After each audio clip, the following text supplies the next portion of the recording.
Assalamualaikum, nama saya Muhammad Imam Saudi. Hari ini saya akan menjadi MC.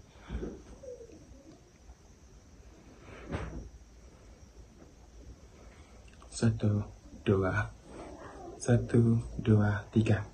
Assalamualaikum warahmatullahi wabarakatuh dan salam sejahtera yang dihormati barisan guru-guru, para ibu bapa serta rakan-rakan yang saya kasihi sekalian.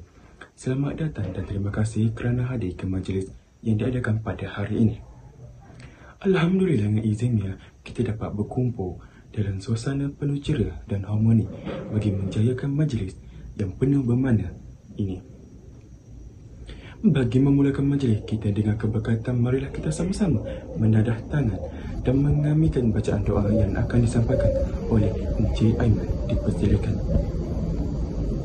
Terima kasih diucapkan kepada Encik Aiman atas bacaan doa tersebut. Majlis diteruskan dengan ucapan alu-aluan dengan segala hormatnya. Dipersilakan Encik Aiman untuk menyampaikan ucapan. Dipersilakan. Terima kasih atas ucapan yang sangat bermakna dan memberi inspirasi kepada kita semua. Majlis kini diteruskan dengan acara persembahan istimewa oleh pelajar.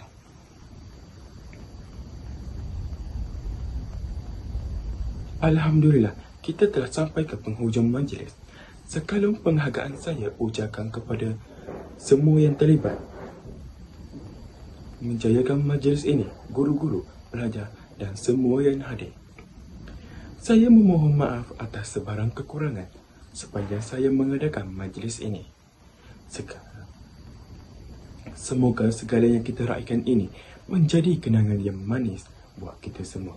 Sekian, wabillahi taufiq wal hidayah. Wassalamualaikum warahmatullahi wabarakatuh dan salam sejahtera. Terima kasih.